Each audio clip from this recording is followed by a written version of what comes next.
When I came back home after months of working out of state, I opened the door and froze.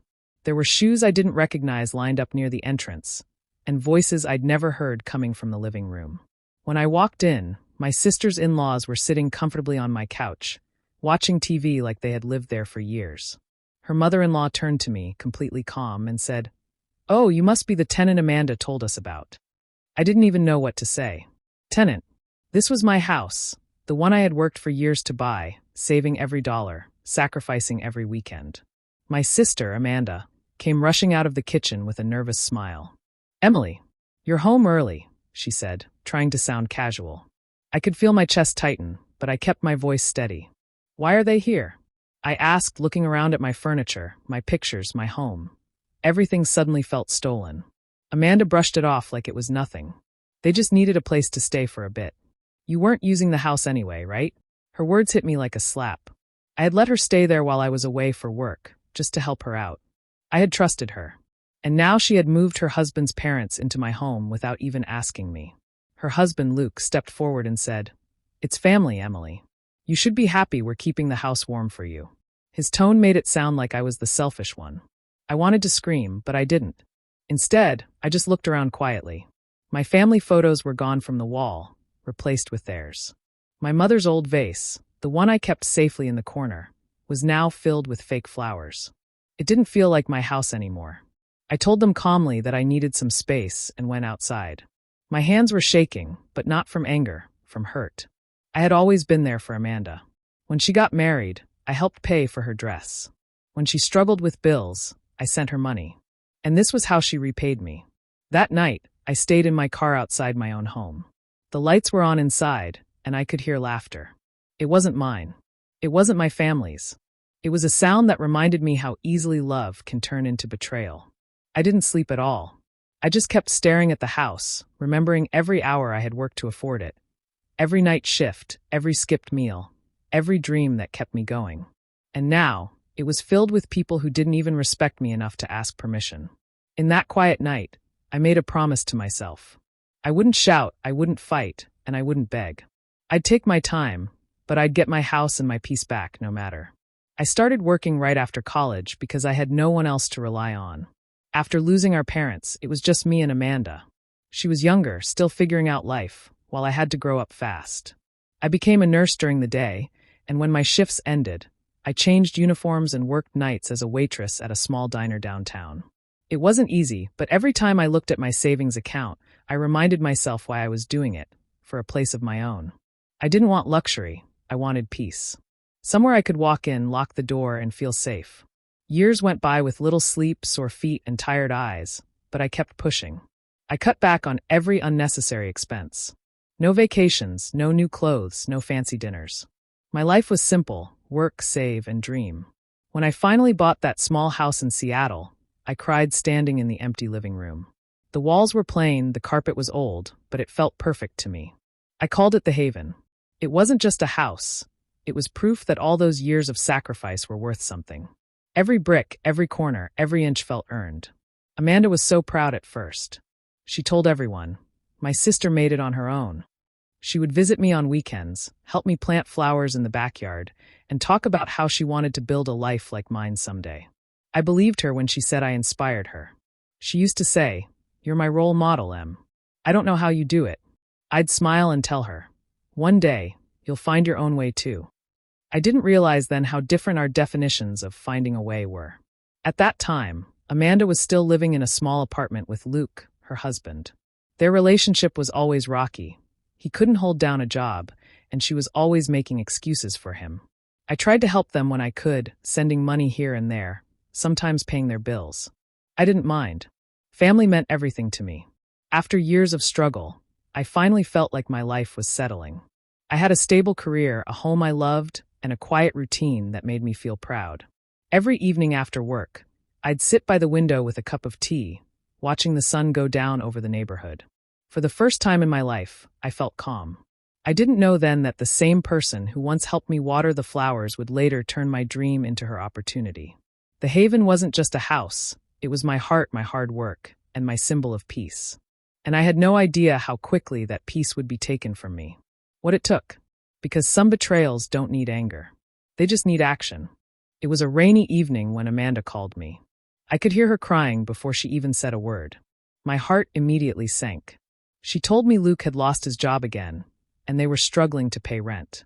Their landlord had already given them notice, and they had nowhere to go. I could hear the panic in her voice as she said, I don't know what to do. We're going to be homeless." I sat there in silence for a moment, trying to think clearly. I was getting ready to leave in a few days for a travel nurse assignment in another state. My house would be empty for a couple of months. It made sense, in a way, to let her stay there temporarily. But something inside me hesitated. I had worked so hard for that home, and I liked keeping it private. Still, she was my sister, the only family I had left. She kept pleading, saying it would be just for a month until Luke found another job. "We'll take good care of everything, I promise," she said through tears. I could hear Luke in the background saying, "Tell her we'll leave as soon as we can." After a long pause, I finally said yes. I told her they could stay while I was away, but only for a short while. She thanked me over and over again, calling me her angel, saying she didn't know what she'd do without me. I wanted to believe her gratitude was real. I wanted to think I was doing the right thing. Before I left, I spent an entire weekend cleaning the house, organizing every room, and making sure everything was comfortable for them. I filled the fridge and pantry with groceries, changed the bed sheets, and even left a small envelope of cash in the kitchen drawer in case they needed something urgent. On the kitchen counter, I placed a handwritten note for Amanda. It said, "Make it your home, just don't forget it's still mine." It wasn't meant to be harsh. It was a gentle reminder of boundaries. I trusted her enough to give her the keys, but I wanted her to remember that it was a loan, not a gift. When I handed her the keys, she hugged me tightly and whispered, "Thank you, Em. You'll never regret this." I smiled and told her, "Just take care of the place." As I drove away that morning for my assignment, I looked back at the haven. It gave me a strange mix of comfort and worry. I wanted to believe everything would be fine. Amanda was family, and family takes care of each other, or so I thought. I didn't know then that the favor I gave out of love would become the biggest mistake of my life. Sometimes the people you. 3 months later, my assignment ended earlier than expected. I didn't tell Amanda I was coming home. I thought it would be a nice surprise, maybe cook dinner together, catch up, and see how she was doing. I missed my home, my bed, and the smell of my own coffee in the morning. I couldn't wait to walk back into the haven and feel that peace again. When I pulled into the driveway, I noticed something strange. There were 3 cars parked there, none of them mine, and none that I recognized. For a moment, I thought Amanda might be having guests, but something in my chest felt uneasy. I got out, walked to the door, and used my key. It didn't fit. I tried again, thinking maybe I was just nervous, but the key had been changed. My heart dropped. I knocked, and a woman I had never seen before opened the door. She looked to be in her late 50s, dressed comfortably, holding a mug of coffee like she belonged there. She stared at me and said, "Can I help you?" I blinked, completely confused. "I live here," I said softly. She frowned. "Oh, you must be the tenant Amanda told us about." Her words echoed in my ears. "Tenant." I couldn't move for a few seconds. I looked past her and saw my living room, but it didn't look like mine anymore. My furniture had been moved, my wall pictures were gone, and someone's family photos hung in their place. My white carpet, the one I'd worked so hard to keep clean, was covered with shoes, bags, and even a dog toy. Before I could speak, Amanda came rushing out of the kitchen, her face pale. "Emily, I didn't know you were coming back so soon," she said quickly, forcing a smile. I looked at her, completely stunned. "Who are these people?" I asked. She hesitated, glancing at the woman behind me. "Luke's parents. They needed a place for a while," she said. "It's just temporary." I stepped inside slowly, my chest tightening. "You changed the locks," I whispered. Amanda avoided my eyes. "We just thought it would be easier for everyone." "Everyone but me?" I interrupted. My voice cracked. I looked around again, trying to find something that still felt like mine, but nothing did. My plants were gone, replaced with fake ones. The scent of my vanilla candles had been replaced with something that smelled like fried food. Even my bedroom door was wide open, and I could see suitcases on the bed. Luke came in a moment later, acting like I was the problem. "You weren't using the house, Emily. We just made it comfortable for the family." I wanted to scream, but I couldn't. All I could do was stand there, feeling every bit of trust one had crumble inside me. I had opened my home out of love, and they had turned it into their property. That day, something inside me broke. Not because they took my house, but because they took my peace and treated it like it was nothing. Help the most are the ones who teach you what betrayal truly feels like. That night, after everyone had gone to bed, I sat in the kitchen waiting for Amanda. I couldn't leave things the way they were. My house no longer felt like mine, and I needed answers. When she finally walked in, she looked startled to see me sitting there. She gave me a weak smile and said softly, "You're still up?" I looked at her for a moment before asking, "Why did you let them move in here, Amanda?" She sighed and leaned against the counter. They just needed a place for a little while. You weren't even using the house. What's the big deal?" Her tone was so casual, like she hadn't completely crossed a line. I tried to stay calm, but my voice trembled. "The big deal is that this is my home. I worked years for it. I trusted you to take care of it, not hand it over to your in-laws." She smiled nervously and said, "You're overreacting. They're family too. You've always said family comes first." I shook my head. Family doesn't mean moving into someone's house without asking. You changed the locks, Amanda. You replaced my things. You didn't even tell me what was happening. Just then, Luke came out of the hallway, his voice sharp. "What's going on?" he asked, glaring at me like I was the intruder. I turned to him and said, "I want my house back. You and your parents need to leave." He crossed his arms and smirked. "You think you can just throw them out? They have nowhere to go. You're being selfish, Emily. You have money, a good job. Let them stay a little longer." His words made my blood boil. I stared at him in disbelief. "Selfish," I repeated quietly. "I let you both stay here out of kindness. I stocked the fridge, paid the bills, and asked for nothing in return. And this is how you repay me." Amanda reached out like she was trying to calm me down. "Please, Em, don't make this harder. Mom and Dad-in-law are old. They just need stability for a while." I pulled my arm back. "No, Amanda. What they need isn't my problem. What I need is respect, and you lost mine." The kitchen went silent. The only sound was the faint hum of the fridge. Luke muttered something under his breath and walked away, leaving Amanda standing there, her eyes wet but still defiant. "I can't believe you'd do this to me," I said quietly. "I trusted you because you're my sister. I thought that meant something." Amanda didn't respond. She just looked down at the floor. For the first time, I saw guilt in her eyes, but not enough to make her undo what she'd done. That night, I didn't sleep. I sat in my car again, outside the home I bought, watching the lights through the window. They laughed inside while I stayed in the dark. And that was the moment I knew love wasn't enough anymore. The next morning, I woke up with swollen eyes and a clear mind. I had spent the whole night thinking about what to do. Yelling wouldn't solve anything. They had already shown me they didn't care about my feelings or my hard work. If I wanted my home back, I needed to be smart, not loud. When I walked inside that morning, Amanda acted like nothing had happened. She offered me coffee, pretending everything was normal. I accepted it, keeping my expression calm. She seemed relieved that I wasn't arguing anymore. That's when I realized, letting her believe she'd won would be the first step of my plan.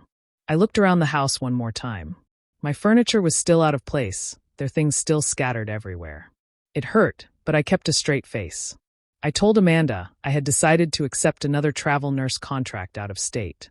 Her face brightened up instantly. "Really? That's great, Em," she said, trying to sound supportive but clearly relieved. I nodded and smiled. "Yeah, it's a long one. Maybe 3 months or more. You guys can stay here while I'm gone. Just keep taking care of the place." Inside, my stomach turned just saying those words, but it was all part of the plan. If I showed anger, she'd be defensive. If I acted calm, she'd stay careless. And that was exactly what I needed. That day, I went to my lawyer and explained everything. Every payment, every utility bill, every document was under my name. Amanda and Luke had no legal claim to the house. They were just guests. The lawyer listened carefully, nodded, and told me I had full rights to take action whenever I wanted. That reassurance gave me strength. I started preparing quietly. I changed the passwords for the smart home system, the locks, security cameras, and thermostat. I didn't touch anything yet. I just made sure I had control again. Then I called my bank and confirmed all mortgage records were secure. Slowly, I began taking my life back piece by piece. Amanda had no idea. She thought she had me figured out, the quiet, forgiving sister who always put family first. She didn't notice that I had stopped leaving personal things in the house. Every visit, I'd quietly pack a few items into my car. Old photo albums, jewelry, important papers. She never questioned it. Before I left for my next assignment, I walked through each room one last time. My heart hurt seeing how much they had changed it, but I told myself it wouldn't be for long. As I stood by the door, Amanda hugged me and said, "You're the best sister ever. I don't know what I'd do without you." I smiled and replied softly, "You'll find out soon enough." Then I drove away, calm and silent, knowing the storm was coming. I wasn't planning on revenge through words or anger. My revenge would be through peace, control, and the quiet satisfaction of taking back what was always mine. To take back what was mine, no matter what it took. A week after I left, I started putting my plan into action. I had made sure everything was ready before I went, and now it was time to quietly take control. From my temporary apartment in another state, I called my lawyer and told him I wanted to sell the house. He reminded me again that it was fully under my name. I didn't need anyone's permission. Hearing that gave me a strange mix of sadness and relief. The first thing I did was log in to my smart home system. With just a few taps, I changed the locks and updated the passcodes. No one inside the house even realized it yet. I could see through the cameras that Amanda and her in-laws were still living comfortably, completely unaware that things were about to change. Next, I called the utility companies and canceled everything: electricity, water, gas, and internet. I told them the house was going up for sale, and all services should end by the end of the week. The representatives confirmed the request, and I thanked them politely, even though inside my heart was racing. I wasn't doing this out of spite. I was doing it to take back what was mine.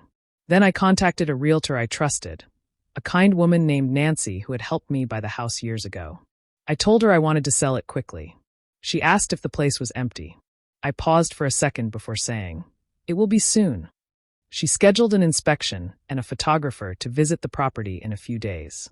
Everything was moving faster than I expected, and a part of me felt nervous. But I reminded myself that Amanda had made her choices. This wasn't cruelty, it was consequence. When the day of the inspection came, the realtor called me, confused. "Emily, there are people living in your house," she said. I could hear voices shouting in the background. Amanda had apparently opened the door and found a stranger with a clipboard and camera standing outside saying they were there for the home listing. Nancy told me there was chaos. Amanda was panicking, trying to call me nonstop. Luke yelled that there must be a mistake. His parents were packing up their things in confusion. For the first time, they realized they had no right to be there. I didn't answer Amanda's calls right away. I let her sit with it for a few hours. Then I finally sent one message. "The house is mine. You had no permission to live there. Please be out by Friday." She didn't reply. That night, Nancy texted me to say the family was moving out in a hurry. My camera feed showed boxes being loaded into cars. Luke looked angry, Amanda was crying, and her in-laws looked lost. I felt a sharp ache in my chest, but I stayed strong. They had treated my kindness like weakness. Now they were learning that quiet doesn't mean powerless. For the first time in months, I felt calm. The house that had been filled with betrayal was finally being emptied, ready to start fresh, this time with peace, not pity. Amanda finally called me that night. I stared at the phone for a moment before picking it up. The moment I answered, she was already crying and shouting. "How could you do this to me, Emily? You ruined my life." Her voice was shaking, filled with anger and fear. I let her talk, not interrupting, just listening. She went on and on about how I had embarrassed her in front of her in-laws, how they had nowhere to go, and how I had made her look like a bad person. I stayed silent until she paused to catch her breath. Then I said quietly, "No, Amanda. I didn't ruin your life. You ruined mine when you turned my home into a place full of strangers." There was a long silence. I could hear her breathing hard on the other end. "I was just helping them," she said in a smaller voice. "They had nowhere else to go." I sighed. "You could have asked me. You could have called, explained, anything. But instead you lied. You changed my locks, replaced my things, and acted like it was yours. Do you have any idea how that felt?" She started crying again, saying, "I didn't mean to hurt you. I thought you'd understand. You've always had more than me, Emily. You have a job, money, and a home. I just needed help." Her words stung. I had always helped her, paid her bills, supported her marriage, given her a place to stay. And still it was never enough. I realized that to her, my effort didn't matter. What she wanted was ownership of what I built. "Amanda," I said softly but firmly. I worked for everything I have. Every night I came home exhausted. Every dollar I saved, every tear I shed, that house was my dream. And you didn't just move into it. You let strangers make it theirs. You didn't borrow my kindness, you stole it. She stayed quiet for a while, then whispered, "You've changed. You're cold now." I shook my head, even though she couldn't see me. No, I finally learned. There's a difference between helping family and letting them destroy your peace. I won't apologize for protecting what's mine. She tried one last time. "Please, can't we just talk about this? Maybe we can work something out." But I was done. I took a deep breath and said, "Take your in-laws, your husband, and your pride, and find another roof, one you worked for yourself. You don't get to live off my effort anymore." She started crying harder, but I didn't say another word. I ended the call and sat there in silence. For years, I had been the sister who always forgave, always gave, always carried the weight. But that night, I finally put it down. It hurt, more than I wanted to admit. But sometimes you have to let go of people who keep taking pieces of you. I didn't lose my sister that night. I just accepted who she really was. And maybe for the first time, I chose myself. The house sold faster than I expected. Within a month, the papers were signed, and the money was transferred. Watching it go was harder than I thought it would be. That house held years of effort, long nights, and small victories. But it also carried too much pain now. Letting it go felt like closing a chapter that had already been written in betrayal. I used the money from the sale to buy a small apartment downtown. It wasn't as big as the house, but it was warm, bright, and mine in a way that felt different. I decorated it with things that made me genuinely happy: soft colors, simple furniture, and plants by the window. Every piece I placed there had meaning. Nothing reminded me of Amanda or the chaos she brought. It felt like starting over, quietly and peacefully. The first few weeks were strange. The silence was heavy, but it was also healing. No one called me selfish. No one walked over my boundaries. I could finally sit on my couch with a cup of coffee and feel safe again. I slept better than I had in months. Every morning, sunlight filled the room, and I reminded myself that I didn't need a big house to feel successful. I just needed peace. Amanda didn't talk to me after the sale. I knew she was angry, maybe even embarrassed. Friends told me she blamed me for everything, saying I had betrayed family. But I didn't respond. I didn't explain or defend myself. I had done enough of that in the past. I just stayed quiet and moved on. After a few months, I got a short message from her. It said, "I hope you're happy now." I stared at it for a long time before replying. I am. Because it was the truth. For the first time, I wasn't living for someone else's comfort. I was living for mine. Deep down, I think she realized what she had lost. Not just a house, but the one person who had always stood by her. I didn't want revenge anymore. What I wanted was distance, enough to heal and breathe again. Sometimes I'd think about her, wondering if she ever felt regret. But I stopped holding on to those thoughts too. People make their choices, and hers had cost her my trust. Family isn't about taking what you didn't earn. It's about respecting what the other person worked for. One evening, as I unpacked the last box, I found the old handwritten note I'd left her months ago. "Make it your home. Just don't forget it's still mine." I smiled sadly and folded it away. She had forgotten, but I hadn't. That night, I looked around my small apartment and felt something I hadn't felt in a long time: calm. I had lost a house, but I had gained my self-respect. And that was something I would never let anyone take again. Now, when I stand on my balcony watering the small plants I've grown, I finally feel calm again. The city noises below no longer bother me. The air feels lighter, and so does my heart. My life isn't perfect, but it's peaceful. And that's something I once thought I'd never have again. Every new leaf that grows reminds me that healing takes time, but it always comes if you let it. Sometimes, I think about everything that happened: Amanda, the house, the betrayal, and it feels like it all happened to someone else. I don't carry the same anger anymore. It's strange how pain can fade once you stop feeding it. There were nights when I cried, wondering how my own sister could do what she did.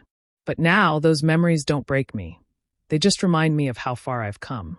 I've learned that sometimes losing people you love isn't a tragedy. It's protection. Keeping my peace meant letting go of anyone who didn't value it. I don't hate Amanda. I just don't trust her anymore. And that's okay. Not every story needs forgiveness to have closure. Some just need silence and distance. My new home is small, but it's full of light. I've filled it with the scent of fresh flowers and the sound of soft music. On quiet evenings, I sit by the balcony with a cup of tea and watch the sun disappear behind the buildings. It's my favorite moment of the day, when everything feels still and I realize I made it through. I no longer think about what I lost. I think about what I gained: strength, peace, and a life that belongs completely to me. I stopped needing others to understand my choices. What matters is that I chose myself.